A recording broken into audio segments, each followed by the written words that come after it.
Welcome to the Trip Lab, kitchen table conversations about integrative medicine and psychedelics.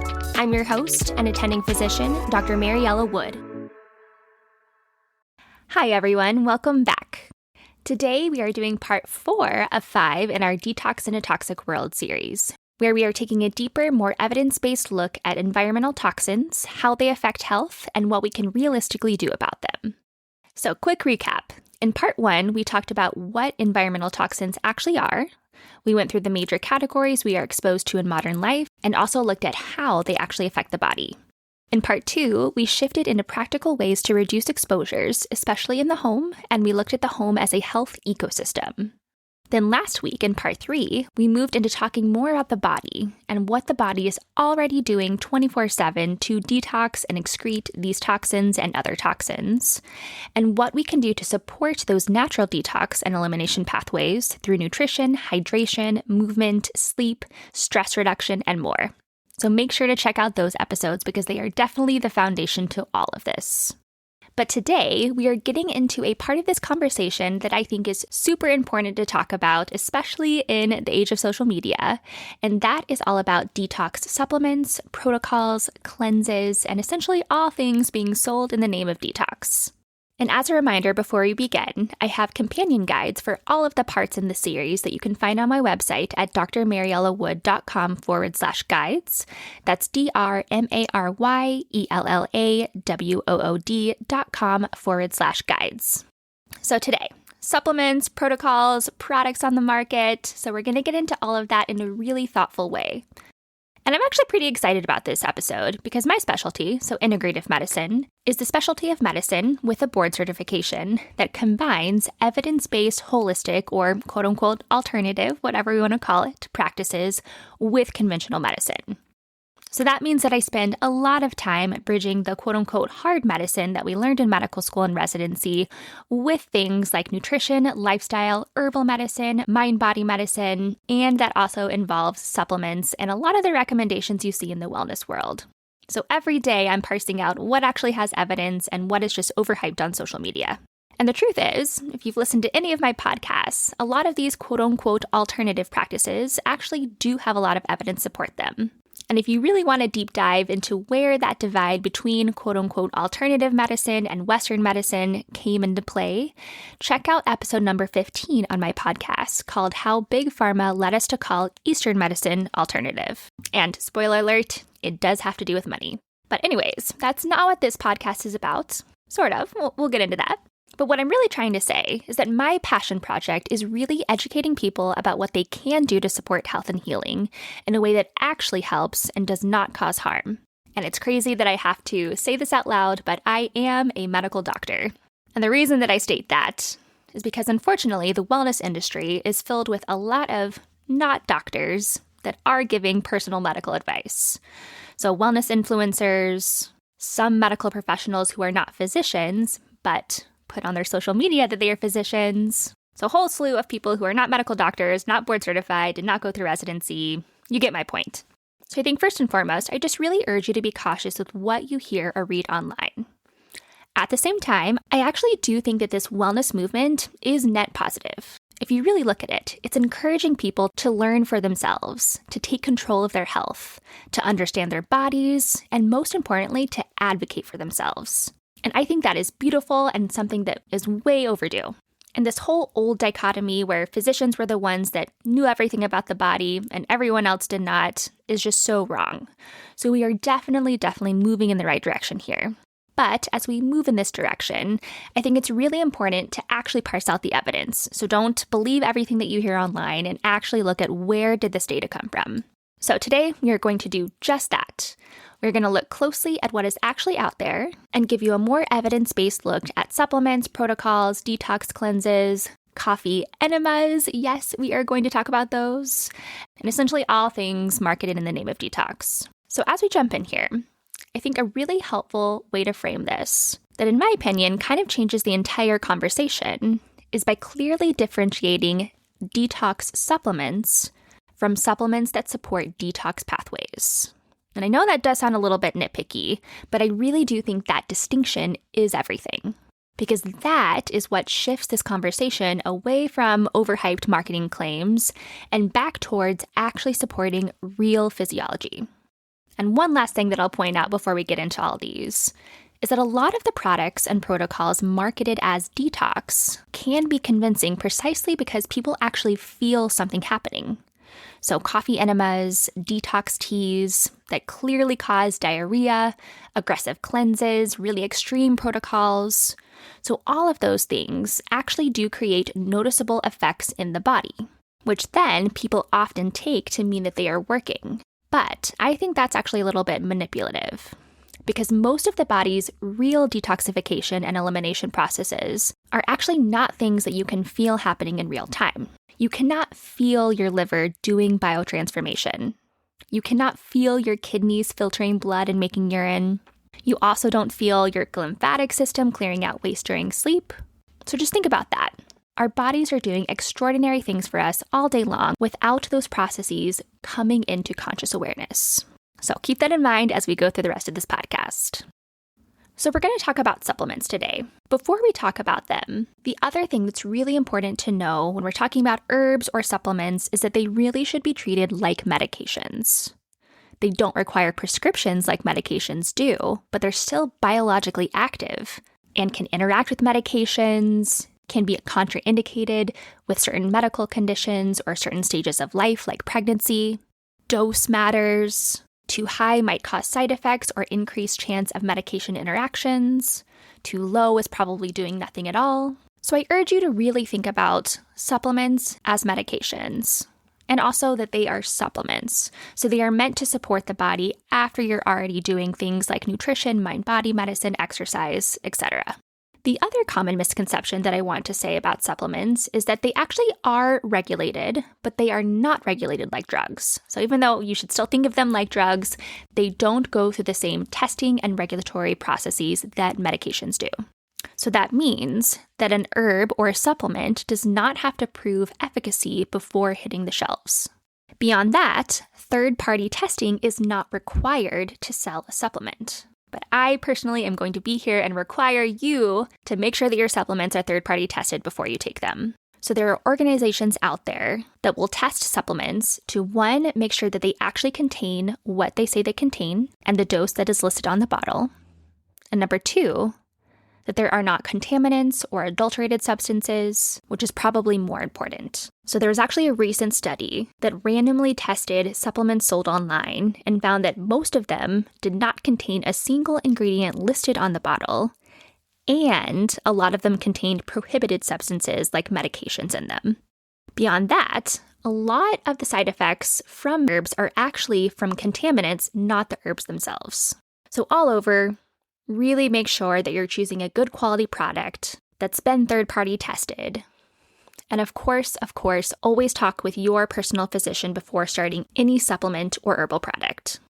So overall, this episode is education to talk to you about which supplements have evidence, which don't, which can be harmful. So this is an educational-based episode. I'm going to start with the more supportive supplements, then we'll get into some that have a little bit less data, but may actually be helpful and not harmful. Then we'll get into the ones that have even less data and potential for harm. Then we'll talk about protocols and all those things. So let's start with milk thistle. So this is an herb that contains silymarin. And in herbal medicine, it's considered a liver-supportive herb, which I actually think is the right way to think about it. So it has antioxidant, anti-inflammatory, hepatoprotective, which means liver-protecting effects, and some evidence that it may actually support glutathione activity, which is our body's master antioxidant and a word that you'll hear come up a lot in this episode. And we actually have meta-analysis that show that this herb significantly improves liver enzymes and metabolic markers in patients with liver disease. So overall, I actually am a fan, and I use it in the clinic in certain situations.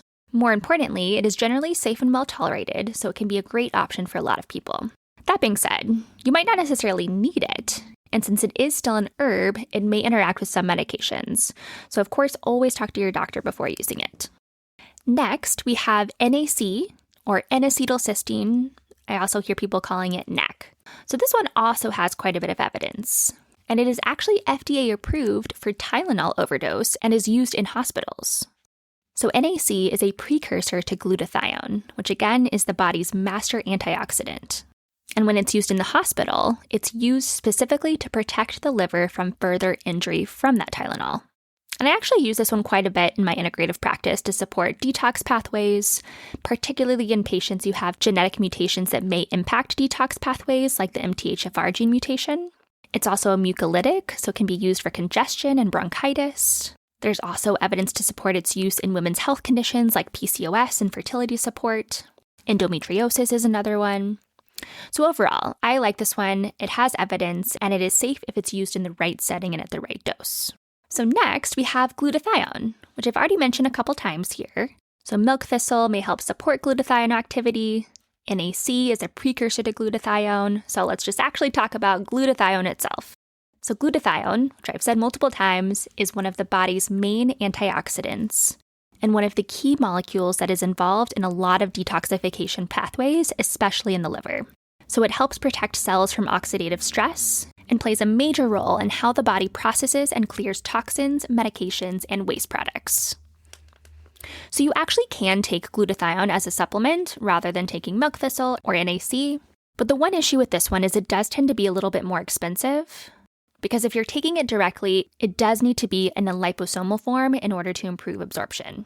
So great option, but I personally lean towards NAC over glutathione because it's more cost-effective, more stable, and it's giving the body the raw materials to make glutathione when it's ready and where it needs it. So a great one. If you want to spend the money, I think it definitely can be helpful, but I think a more realistic option is NAC. Next, we have alpha lipoic acid, or ALA, which is actually a naturally occurring compound that our bodies do make in small amounts, and we can also find it in foods like spinach, broccoli, tomatoes, potatoes, and organ meats. So ALA acts as an antioxidant as well and supports mitochondrial energy production, which then in turn helps support our body's detox pathways. It also helps recycle other antioxidants, including glutathione, vitamin C, and vitamin E. And we actually have evidence that it may help with diabetic neuropathy, lowering cholesterol, and may also help support weight loss. Not a weight loss supplement in itself, but may help support a weight loss process. And more specific to detox, we have emerging evidence that it may help mitigate adverse effects of heavy metals and has a very mild heavy metal chelating activity. Next, we actually have a few probiotics that are being studied for their effects to support detox pathways, primarily through the gut microbiome. So first we have Lactobacillus rhamnosus GR1, or LGR1, which has actually been shown to bind heavy metals in the intestinal tract. And there's actually a really cool pilot study where the researchers gave pregnant women and children in Tanzania a probiotic yogurt with this specific strain, and they found protection against mercury and arsenic levels. So this one may actually be an amazing treatment for people living in areas where exposure to heavy metals is a lot higher. We also have several animal studies looking at other probiotic strains as well, specifically Lactobacillus casei SYF08 and Lactobacillus plantarum CCFM 8661. So to make it simple, just think Lactobacillus family. There's animal data that these strains may have supportive properties to help excrete heavy metals, primarily through their action on bile acid metabolism. Next, there are a few foundational vitamins and minerals that are really important to detox pathways as well. So the B vitamins, especially B2, B6, folate, and B12, specifically help support methylation, energy production, and biotransformation pathways. B6, though, I do want to call out to be careful with because oversupplementation, causing high levels of B6, can actually cause neurotoxicity. So be careful with that one. Selenium is another one that can be really helpful because it helps support antioxidant enzymes, including glutathione peroxidase. Zinc as well also supports a lot of enzymes. So for all of these ones, micronutrients, most of the time I typically recommend getting from food sources, but if you test and a patient has a known deficiency, it can be helpful to supplement as well. Okay, next supplement on our list is glycine, which I really like and I use often because it's simple, inexpensive, and it works in a few different ways. So glycine is an amino acid that helps the body make glutathione. It's also involved more directly in phase 2 detox pathways. And it's actually a great sleep support supplement as well, which we also know that sleep is important for overnight detox and lymphatic drainage. And studies have been done for sleep specifically that show when taken before bed, glycine can improve sleep quality and next day fatigue. Okay, next we have broccoli sprouts, or sulforaphane. So last episode, I talked about how much cruciferous vegetables help support detox. So this would be a version that you can actually take in a supplement form.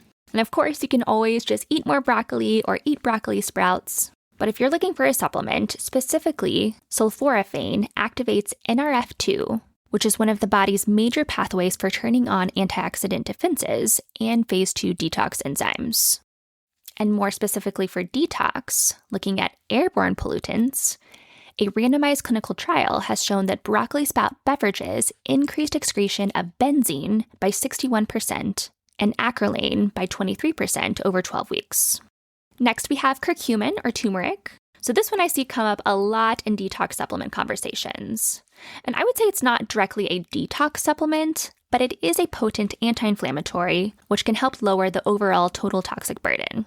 And turmeric has a lot of uses. I use it in a lot of different scenarios, but it can interact with medication, specifically blood thinners, so also one that you want to be careful with. Next, we have psyllium, which is a soluble fiber. So this one, again, not a direct detox supplement like some of the earlier ones we've talked about, but it can help support regular bowel movements. And as we talked about in the last episode, this is super essential. So once the liver processes toxins, hormones, and waste products, they then get sent to the gut through bile to get excreted through stool. So constipation can actually lead to reabsorption of those waste products and toxins. So psyllium can help move things along and continue those excretion processes. There's also some emerging evidence that fiber specifically can help bind toxins too, so another supportive mechanism. Okay, so all of those ones I think have more evidence, are safe, supportive, they can help with other things other than detox, so all ones I generally reach for. So next, we're going to move on to some supplements that may be plausible, but there's just not a lot of data to support these ones. So first on my list is chlorophyll. So I see this a lot in wellness spaces. A lot of my patients are taking this one in the hope that it may bind certain toxins in the gut. So what is it? Chlorophyll is the natural green pigment in plants and algae that absorbs sunlight for photosynthesis. And the data to support detox is really emerging and at this point pretty theoretical. I think probably the most interesting study showed that chlorophyll did show some reduced aflatoxin DNA biomarkers. So aflatoxin is a toxic and carcinogenic compound produced by molds. So it reduced aflatoxin biomarkers by 55% in high exposed populations. So interesting, plausible, but again, just one specific contaminant in highly exposed populations, so not great data for general use. Chlorophyll is actually generally safe and well tolerated, but I do think the benefits are overhyped at least right now. Along those same lines, next on my list is spirulina, which is a nutrient-dense blue-green algae that is being studied for its antioxidant, anti-inflammatory, and possibly heavy metal binding effects. And there is some evidence. I think the most notable human study is in chronic arsenic poisoning, where they studied a combination of zinc and spirulina, and they did see some improved clinical signs and increased urinary arsenic excretion when compared with placebo. So, very interesting, but I think still very different from saying that spirulina is a broad proven detox supplement for everyday use. And outside of very specific contexts like that, the evidence is still generally pretty limited. So again, plausible, interesting, generally safe and well tolerated, but not high enough on the evidence list that would make me recommend it to people. The one caveat here that's really important is that some spirulina products can vary in quality and have contaminants that can be harmful. So sourcing, again, good supplement quality really matters here. Next is modified citrus pectin, which is basically a form of pectin that has been broken down into smaller pieces so that it's more absorbable and easier to use as a supplement. And the reason that it comes up in these detox conversations is that there is some evidence that it may help bind certain compounds in the gut, and also some interest in its effects on galectin-3, inflammation, and tissue repair. In one small pilot study, modified citrus pectin did show an increase in the urinary excretion of arsenic, cadmium, and lead in children over a few days of use. So interesting, but not a ton of data here. I think the bigger concern is that it may actually interfere with absorption of certain nutrients or supplements, which again may be preventing detox if you're not getting what you need. Okay, so 3 with some plausible data, probably not harmful if you're getting the right product. Next, we're going to move into some supplements that have potential for harm, so I generally don't recommend it. Some of them have not a lot of evidence, some of them have caveats, so this is where we're getting a little bit dicey. So first I'll start with activated charcoal. And this one I really want to talk about because it does actually have real medical use. So it is used in the emergency room for certain kinds of acute poisoning or overdose. So it binds substances in the stomach and the gut and reduces how much actually gets absorbed into the body. So mechanism, very real. We actually use it in the hospital. I think where things get a little messy is when activated charcoal gets pulled into the wellness world and it's added to everything. I've seen smoothies, lattes, ice cream, detox drinks, and it's marketed as this magic thing that's going to bind toxins. The problem is, it does not selectively bind only the bad things. It also binds medications, supplements, nutrients, and if you take too much, it can cause constipation, vomiting, and other GI issues. We've also seen it cause bowel obstructions, so for this one, definitely potential for harm if used too much. Kind of along the same lines, we see things like zeolite or bentonite clay, which again, both are marketed as binders because the idea is that they can bind certain compounds in the gut and help carry them out through the stool. However, for these ones, the evidence to support these claims is very limited, and many clay-based products actually contain heavy metals like arsenic and lead, which obviously is the opposite of what you're trying to do. And again, just like charcoal, they can cause constipation. So these ones I would say probably just avoid. And piggybacking off of both of those, I would say anything that says heavy metal detox kit or home chelation kit. So these are usually products sold as powders, drops, capsules, tinctures. And they often contain some kind of mix of binders, herbs, minerals, sulfurs, clays, and a bunch of ingredients that are marketed as chelators. So real chelation is an actual medical treatment used for confirmed heavy metal poisoning. So it's really not a casual wellness protocol. And the scary part is that a lot of these can cause dehydration, kidney injury, and even cases of death. Now, of course, that's the dramatic endpoint, but most people don't actually need heavy metal chelation therapy. So I think this is really where we need to think about the fact that wellness influencers are not doctors. So they did not go through 12 years of formal medical training. So I really encourage you not to listen to them when they recommend home detox kits that they honestly probably have no idea what's actually in them and are probably also getting a kickback if you purchase them. So there are so many things that you can do for your health and wellness. But taking medical advice from a wellness influencer that is not a doctor is not one of them. So unless they can explain how glomerular filtration works, tell you what macula densa cells do, explain what cytochrome P450 enzymes are, what medications and herbs they interact with, or they can tell you what the relationship between the sympathetic nervous system and the renin, angiotensin, aldosterone system is, I would be cautious. Okay, anyways, we'll move on from there. Related to the heavy metal detox kits and the home chelation kits, I would also strongly advise against detox tea blends, colon cleanse blends, and liver cleanse blends. And aside from detox, when it comes to any herb or supplement in my practice, I generally shy away from products that are blends, especially proprietary blends, because they don't actually list the amount of each ingredient in there. And kind of what I talked about in the beginning, a lot of these detox blends tend to produce very noticeable physiologic reactions. So people actually feel cramping, urgency, diarrhea, or a flushing feeling, so they think that means the product is working. But again, feeling something happen does not equal detox is happening.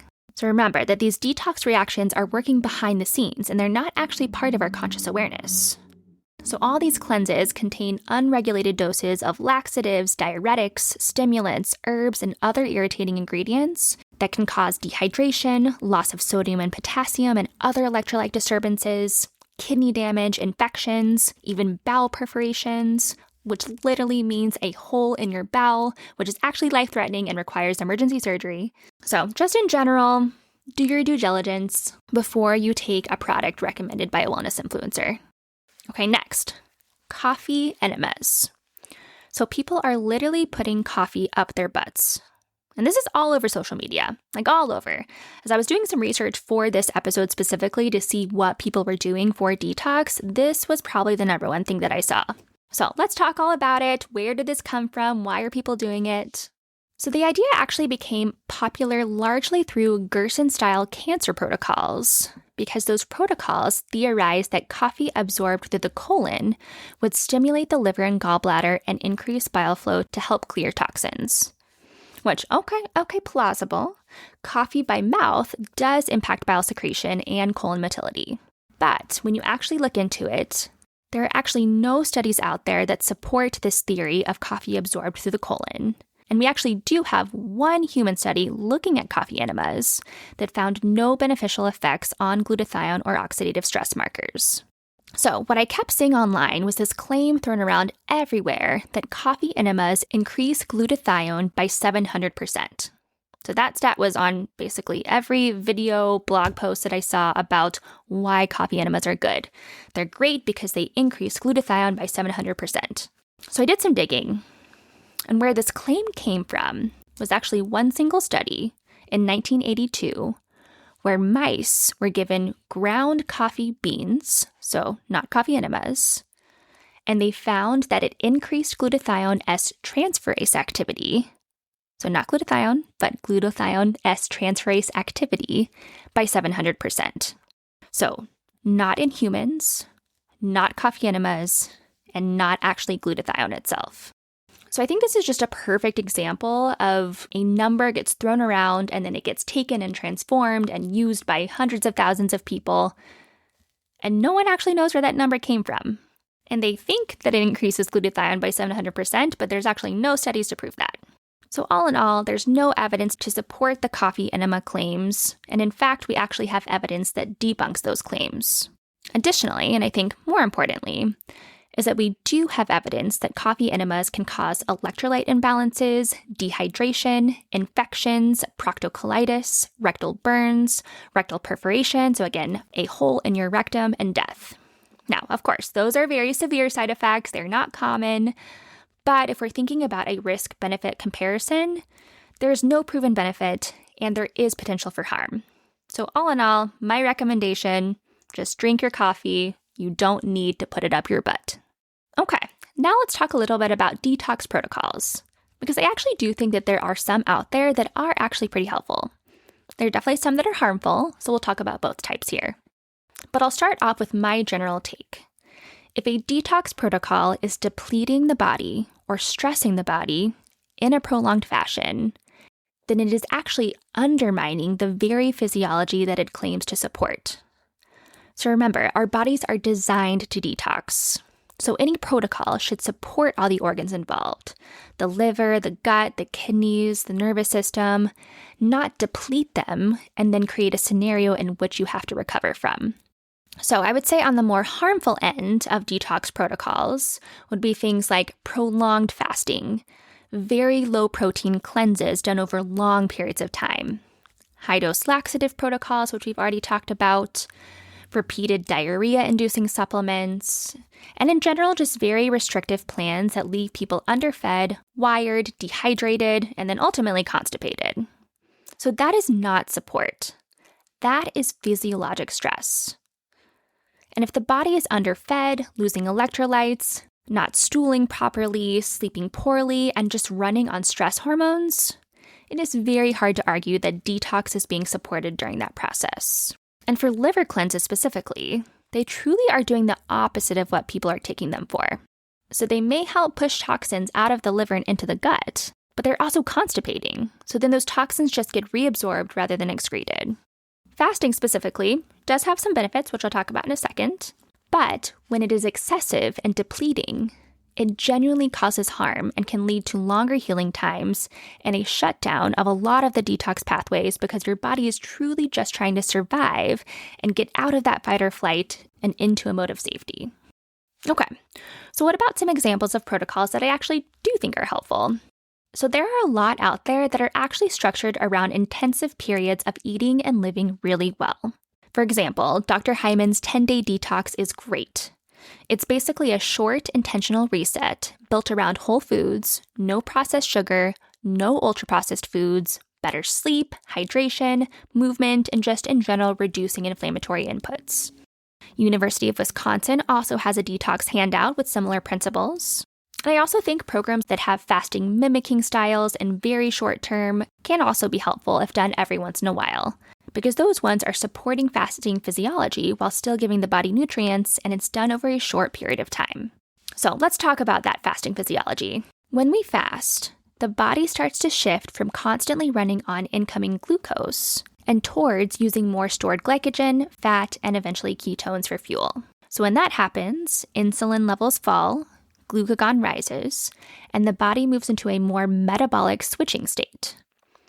And that shift helps reduce oxidative stress, improve insulin sensitivity, and activates some of the body's own repair and cleanup pathways. So that short, time-limited fasting state supports autophagy, mitochondrial efficiency, improved metabolic signaling, and in some cases, liver health too. And there's also pretty decent human data showing that time-restrictive eating can improve things like body weight, waist circumference, fasting glucose, insulin resistance, and some liver markers, especially in people with metabolic dysfunction. So intermittent fasting, or more accurately, time-restricted eating, is one way to do this. So this can be a 12-hour overnight fast, or 14-10, or 16-8. So what 16-8 means that you eat within an 8-hour window. So we'll say noon to 8 p.m., or 11 a.m. to 7 p.m., and then you fast the rest of the 24 hours. Another way you can get the benefits of fasting is to do a full 24-hour fast very occasionally, like maybe a couple times a year. But make sure you're still drinking plenty of fluids during that 24-hour fast. And of course, this too should all be individualized. If you're on medications or have a complex medical or psychiatric history, this really should be done under the guidance of a physician. Okay, so this episode was a little bit more ranting and myth debunking than I've ever done on a podcast, but let me know if you found all this helpful. Because integrative medicine really does sit at this unique intersection between wellness culture and medicine. So I think it's really important to talk about the claims that people hear online and really look at the evidence behind them. And if you got lost in the weeds here, just a reminder that I have a companion guide to all of these episodes in this detox series that you can find on my website at drmariellawood.com/guides. So drmariellawood.com/guides. But as we close out this episode, I really want to bring us back to the bigger picture. My goal here really is to not be cynical about supplements or to assume that everything in the wellness world is nonsense. My goal is to really get a little bit more discerning. So some supplements and some short-term protocols really can be supportive in the right person and in the right context. Others may be mostly marketing, and of course, like we talked about, some can actually be genuinely harmful. And honestly, the best detox support is still the least glamorous option. So nourish the body well, hydrate, support your sleep, move, sweat, address constipation actively, reduce exposures where you can, and if you're going to use supplements, use ones that actually support your physiology rather than products that can just create a dramatic reaction and give the illusion of healing. So remember, your body's already doing extraordinary work for you every single day. It does not need to be punished or shocked into detox. It usually just needs support. Varying levels of support for different people and for different things. But really, if you support the body, it's going to do the job. So with that, next week in part 5, we're going to tackle a new lens in the world of detox. So we're stepping away from environmental toxins, the liver, the gut, glutathione, and we're actually going to talk about digital detox and the new age of toxins. We'll dive into a lot of interesting topics, so what we know about screen time, overstimulation, EMFs or electromagnetic fields, more into stress physiology, red light therapy, all those sorts of things that are actually pretty new and wasn't even around just decades ago. So we'll talk all about what it means to protect your health in a world that's not just chemically toxic, but also cognitively and energetically toxic as well. So thanks for listening. I will see you next week. Thanks for listening to The Trip Lab. If you liked this episode, please subscribe and share so we can get the conversation started about integrative medicine and psychedelics, to destigmatize it and fully explore what this could mean in the world.